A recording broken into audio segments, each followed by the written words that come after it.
शौच होगाकू चाह लगाण वर्षार उछला पोखरी में बुड़ी चलीगला जड़े दिव्यांग युवक जीवन।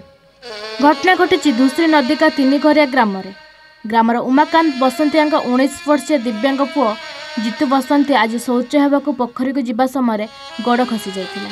नदी पार्श्व और लगाण वर्षे पोखरी उबुटुपु हेउता बेले पोखरी बाहर संभव नथिला।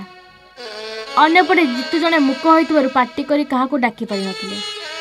पर जितु पानी भासुवा देखि ग्रामवासी और परिवार लोक भद्रक मेडिकल आनी बेले डाक्तर मृत घोषणा करथिले। सर ये हूँ मोर पुतुरा बुझल सी जाइए खाई झाड़ा झाड़ा जाऊ सी 5 जाइए गोड़ खसीगला खसीगला भितर से पोखर पड़गला से पार्टी फिटू नहीं से कौन करे क्या भी चिल्लिक डाक क्या भी डाक पाइलानी से पाखापाखि पब्लिक लोग देखिले देखिले पोखर से बुड़ी भाषु से आम सब जा पहुँचलु डका डाकी जाकि पहुँचला भितर आणिक मेडिकल आसी पहुँचलु।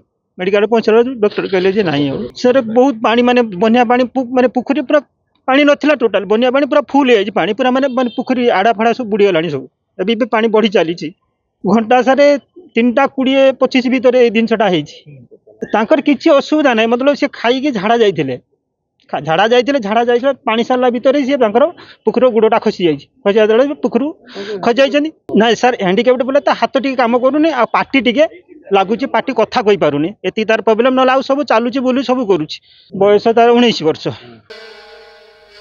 भद्रक सुप्रकांत राउतराय रिपोर्ट एवन ओडिशा।